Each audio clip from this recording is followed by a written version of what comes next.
welcome to our presentation. We chose to do a video presentation as then you can see the gameplay. My name is Brittany and the other two people in my group are Adriana and Angelo. My part of the group was doing the coding, most of the coding, and also creating the little panda sprite you see now on the screen. The coding was very frustrating in parts as I had to seek a lot of help. The stars especially, the formula to randomize them so that they would appear at random intervals on the map. The random intervals made the map different every time you played it, so you'd be collecting different kinds of stars all the time, as you can see. I also allowed it so that the stars would spawn on top of the water, so it would kind of bring a bit of a harder edge to the game, as it's just a basic platformer. So then you had to try and get the stars in the water, and if you missed, you would fall in and die, and lose, of course. I also added in some bad guys, which Angelo had kindly created for me. If you touch them, you instantly die and lose the game. They also spawn randomly, which was also a bit of an effort to place in, but they do not spawn on the water, and if they do spawn on the water, they get deleted. They do not sit in the water in any kind of way. Also, with the coding, I coded it so that when you died, game over screen came up and then the game would reset. As I couldn't work out how to use the slates properly, it was really hard to maneuver them correctly, but the game still ran in an okay kind of fashion. I'm quite happy at the way it turned out and the fact the animation worked out pretty well. There's still there's only one real small glitch in it, which is when you reset the game or you start again, all the previous stars and all the previous monsters that were on the screen, they fall through the bottom and disappear. So they don't just disappear when you reset, they just fall through and it restarts the game. Kind of like you're just restarting a level. It was really fun to make, and I really enjoyed coding it and creating it. And there's 3 levels. There's the mountains, the beach, and then also the volcanoes. I also did the mergence of 2 of the backgrounds with the mountains and the beach, so that they merge in together and it doesn't look like it's 2 different backgrounds. It looks like it's the same background. The only problem with coding was the fact that I had to keep over and over again, I had to keep recording and going back to the game to see if it fixed, and played this game over 100 times. I really got sick of playing it, but eventually got some work done. I also went to some forums to get some help when I got stuck on things. It was fun to code, it's a fun game, it has family-friendly atmosphere. I didn't eventually get to code in the aspects to add it into a mobile game, which was the touch aspect. I couldn't work out how to make it work. I'm hoping to go back and look at that and look at the touch aspect and fix it. And if I don't fix it, I'm just going to keep working at it. And it was a great learning experience coding a game. With all the bugs, the issues, the hard stress, the hard work, trying everything to get this game to work. But I'm glad it turned out the way it did. And you can listen to Adriana and Angelo talking about their parts of the project and how they enjoyed playing or making different parts of this game called Bambooms, which is absolutely fun to play.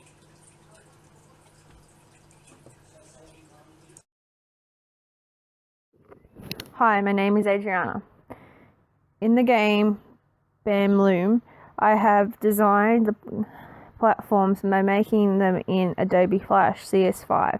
I would have used Photoshop, but unfortunately at the time my computer was playing up with this program. So far I've started off with the forest platform, designing it, making on the sides of it looking like rocks. At the top of it have grass.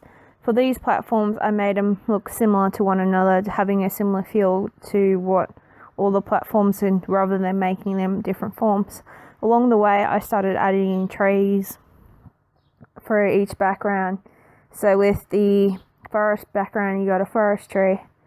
Beach backgrounds, you got the palm trees or coconut trees. And then in the lava section, you have a burnt tree. Along the way, like in the sand desert one, there's like sand dunes, umbrellas, beach balls, and yeah.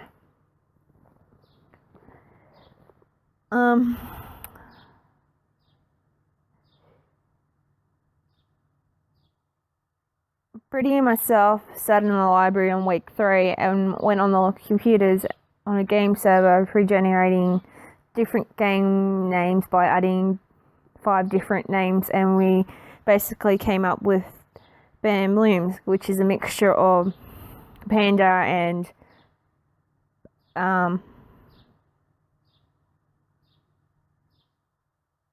bamboo and that. And that's how we got that in week 3. Everyone in the group, Angelo, Britt, and myself, decided to come up with these 3 backdrops and platforms to have it similar as a forest, beach scene, and lava scene platforms, so they all converge at the same things, rather than going off and not contacting one another and making sure of what we had.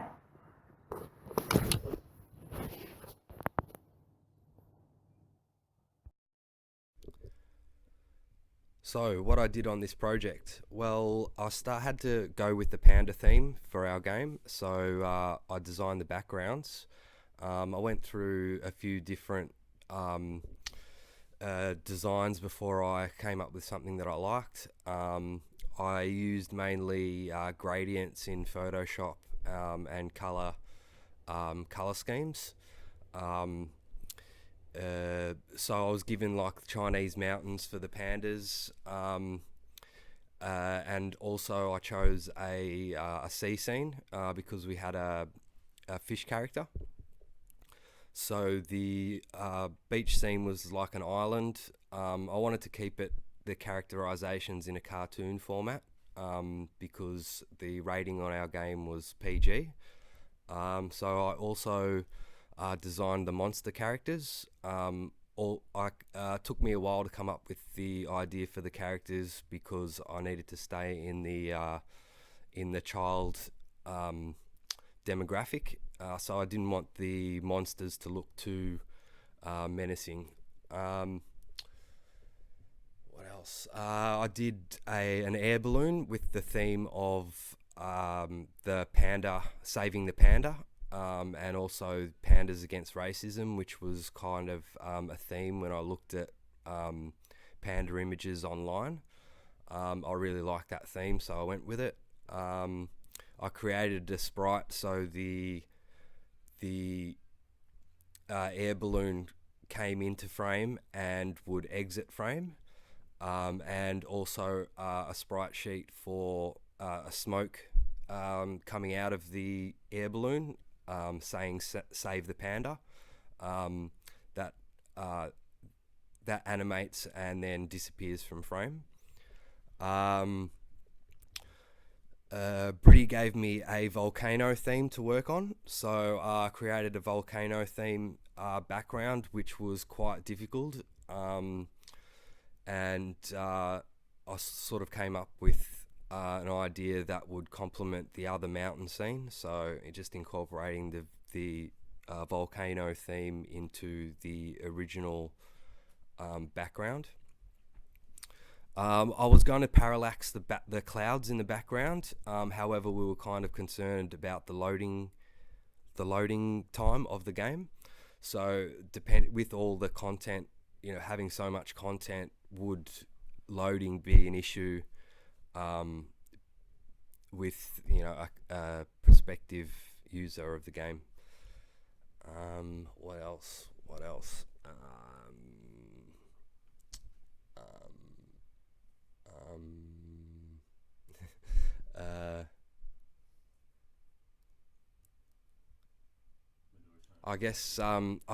Yeah, Britty and I coordinated quite well online because I live in the inner city and she lives out in Melton, so um,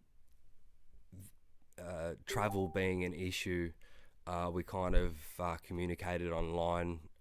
So I'd have to interpret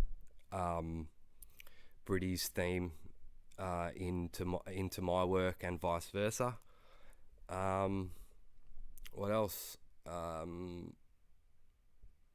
That's about it. All right, thank you.